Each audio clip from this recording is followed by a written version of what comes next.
नमस्कार दोस्तों, आज की कहानी है हिसाब। रात के करीब 10 बजे थे। घर के आंगन में हल्की हल्की हवा चल रही थी और सुमन चारपाई पर बैठी आसमान की तरफ देख रही थी। उसकी आंखों में नींद नहीं थी, बस पुराने दिनों की यादें थी। याद आया उसे वो दिन जब छोटी सी रीना उसकी अंगुली पकड़कर स्कूल जाती थी। सुमन खुद भूखी रह जाती, लेकिन रीना के टिफिन में हमेशा कुछ अच्छा रखती। कभी माँ बनी, कभी बहन, हर रिश्ता उसने निभाया। दीदी, ये फ्रॉक मुझे बहुत पसंद है। छोटी रीना की वो मासूम आवाज़ आज भी उसके कानों में गूंज रही थी और सुमन बिना सोचे अपनी पसंद की चीज़ भी उसे दे देती। समय बीता, जिम्मेदारियां बढ़ी, लेकिन सुमन के प्यार में कभी कमी नहीं आई। फिर वो दिन आया जब रीना की शादी तय हुई। पूरा गांव देख रहा था कैसे सुमन भाग दौड़ कर रही थी। किसी से पैसे उधार लिए, अपने गहने तक बेच दिए, लेकिन शादी में कोई कमी नहीं आने दी। लोग कहते थे, इतना खर्चा मत कर सुमन, बाद में परेशानी होगी। लेकिन सुमन हंसकर कहती, मेरी बहन की खुशियों से बड़ा कुछ नहीं। शादी हो गई, रीना अपने नए घर चली गई।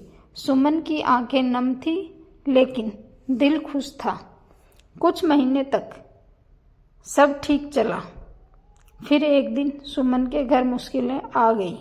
पति का काम बंद हो गया, घर का खर्चा चलाना मुश्किल हो गया। कई रातों तक सुमन सोचती रही, क्या मैं रीना से मदद मांगूं? नहीं, उसे परेशान नहीं करना चाहिए। लेकिन हालात ने उसे मजबूर कर दिया।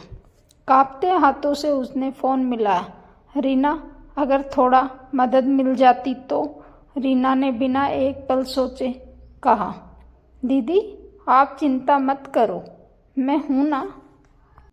लेकिन कहानी यहीं ख़त्म नहीं होती। जैसे ही ये बात रीना की सास को पता चली, घर में तूफान आ गया।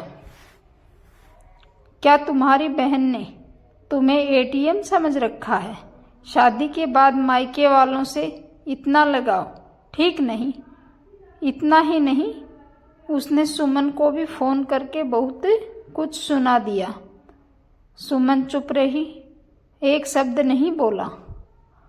बस फ़ोन रखने के बाद उसकी आंखों से आंसू बहते रहे। शायद अब मेरा कोई हक नहीं रहा, उसने खुद से कहा। उधर रीना अंदर ही अंदर टूट गई थी। जिस बहन ने सब कुछ कर दिया, आज उसके लिए एक शब्द भी नहीं बोल पाई। लेकिन उस रात कुछ बदल गया। रीना ने अपने पति से सारी बात बताई। उसका पति शांत था, लेकिन उसकी आंखों में समझदारी थी। रीना, अगर आज हम चुप रहे तो हम भी गलत होंगे। अगली सुबह रीना और उसका पति दोनों सास के सामने बैठे। घर में सन्नाटा था। रीना ने धीमी आवाज में कहा, माँ जी, अगर आज मैं इस घर में हूँ तो सिर्फ मेरी दीदी की वजह से। उन्होंने मेरे लिए अपने सपने छोड़े, कर्ज लिया। क्या आज मैं उनकी मदद भी न करूं? उसका पति भी बोला, माँ, रिश्ते सिर्फ निभाने के लिए नहीं होते हैं, गिनने के लिए नहीं। कमरे में कुछ पल के लिए खामोशी छा गई। सास के चेहरे पर पहली बार सोच नजर आई। उसे अपनी गलती समझ आने लगी। अगले ही दिन वो खुद सुमन के घर पहुंची। दरवाजा खुला, सामने सुमन थी। सास की आंखें झुकी हुई थी। मुझे माफ कर दो, मैं तुम्हारा दिल नहीं समझ पाई। सुमन कुछ पल चुप रही, फिर हल्की मुस्कान के साथ बोली, रिश्तों में माफी नहीं होती, बस अपनापन होता है। और उस दिन सिर्फ एक गलतफहमी नहीं, बल्कि दो घरों के बीच का फासला भी खत्म हो गया।